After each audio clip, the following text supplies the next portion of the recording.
This is PKF Texas Entrepreneurs Playbook. I'm Russ Capper, this week's guest host, and I'm coming to you from the Gulf Coast Regional Family Forum, and I'm with Dale Walker, tax practice leader at PKF Texas and founding organizer of the forum. Welcome to the Playbook, Dale. Welcome, Russ. Thank you for having us. You bet. So this is my third family practice forum with you guys, and it is impressive, but share what it's all about with our audience. From our standpoint, what we're trying to do is really help families provide. I told a little story this morning involving my mother, but she asked, what is this about? What are you trying to do? And I replied back to our goal is we really want to help people be successful in achieving their family goals. We want to help people be successful as they pursue their vision. We want to promote commerce.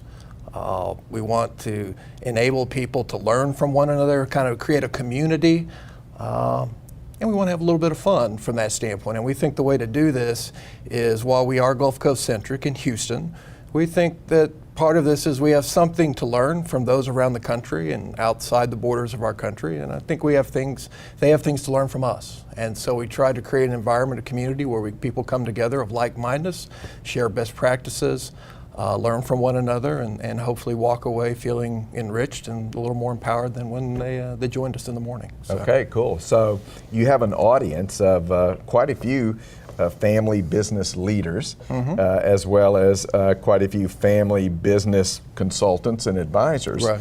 And kind of sharing stories that are in-depth and impressive at the same time. I mean, what is it about this forum that enables you to attract all those people and they come back every year? I think what we do here with this forum is a little different. I think this is not a situation where it's a content-driven approach. Our goal is to provide something of value with content so the people that are here hopefully walk away saying, I had something more when I left than when I got here. Yeah.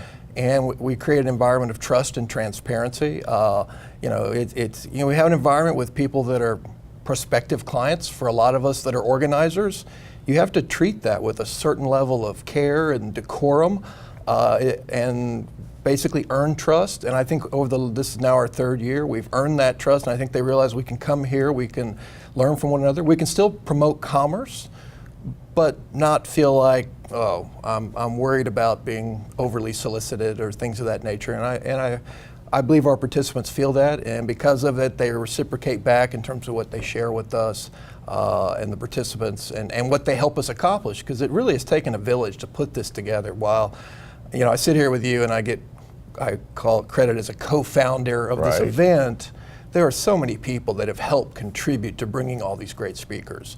And so, it's about relationships and the power of those over time. And again, that trust factor of people saying, hey, yeah, I can help. I can introduce you to people from David Robinson's. I can introduce you to Chancellor McRaven.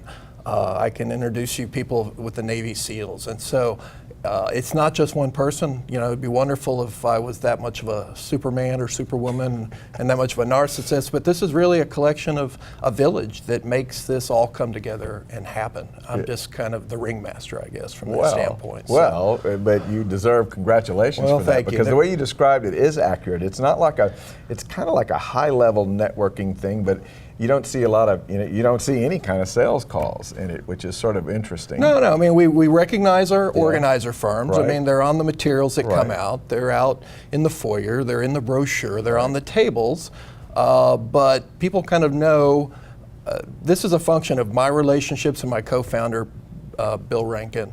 And you've interviewed Bill in the past. Right. And 25 years of relationships, and we go to people and we say, here's what we're doing. And they go, hey, is this really what you say? And it's your reputation on the line. If you don't deliver, all it takes is one person crossing the line, and it all implodes. That's right. And we are very conscious of that. We screen the invites a little bit to make sure that we're getting the right people in the room that respect what we're trying to do.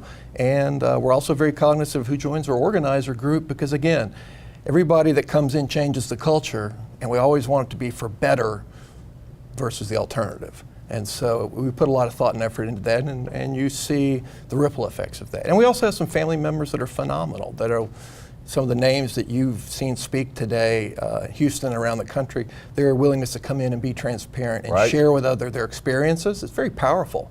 I mean, what you can learn, either as a family member yourself or even as an advisor, how you can share those experiences with others that you work with or relationships you have. Well, it is powerful. I think I already shared with you. It's kind of interesting to see some of the family members that are in charge of the family business accurately describing the risks and the pressure points. There's a lot of us that aren't in a family business that think, God, wouldn't that be sweet? And when you get up there and hear what their challenges are, it's almost like it's more pressure packed. Could be. I don't know. They would tell you that maybe it is, maybe it isn't, but certainly people have a tendency sometimes to think if you have wealth, then you have no problems. Right. And the reality is, it's not true. They're different from that standpoint. You know, the other thing we've seen, and this year's panel kind of balanced it, but I think there's a trend with younger, affluent individuals in a family. I think they've been brought up a little bit millennial talk to they're comfortable sharing, and I think they're comfortable with the notion that if I share, people will learn, but I can also, they will share with me. And so to some extent I see that trend. If you look at a number of people that have spoken, it's not that senior folks don't want to, because our next gen panel that's going on right now definitely has some folks on it that would not be considered millennials. But I think that is kind of a trend, if you go back and look, is that to some extent there's a fair number of folks under, let's say under 40, that are participating in this, that are very open, and maybe they were kind of brought up that way to some extent. I don't know, we know each other, you have kind of quasi-millennial children, I do too, so maybe that's something by looking in the mirror, maybe we're seeing a reflection of that just in this particular socioeconomic demographic. Totally agree.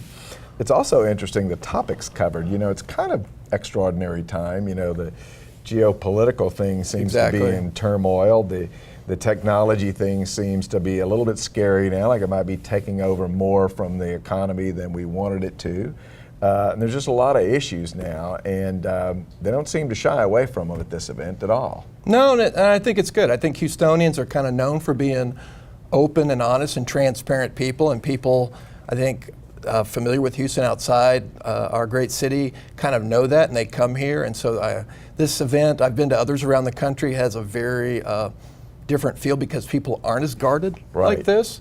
And so not everybody thinks exactly the same, but I think they're very respectful of viewpoints, especially ones that have perspective behind them. And what's interesting about this, when this event got put together, this was all pre-election, months in advance. But I will say today, after the election, I walk away a little more hopeful. That's my personal take today. I don't know if it's irony or so forth, but I think this has been the kind of event that kind of brings people together, seems to go, hey, we're looking at ways to go and get better and move forward, and kind of energize people in that. And that's kind of been my sense today, that people are like, this has been a good place to be. I feel better now than when I got here this morning. And I don't think that's ever a bad thing, right? Like my mother said, it's always better to give than to receive. And so if we can give people something to take with them, I think we've done a good service. Well, and I think you've done that. And Dale, I really appreciate you having me here, and I appreciate you sharing your perspective. Always a pleasure, Russ. Always a pleasure. You bet. And that wraps up my discussion with Dale Walker with PKF Texas. And this has been a Thought Leader production brought to you by PKF Texas Entrepreneurs Playbook.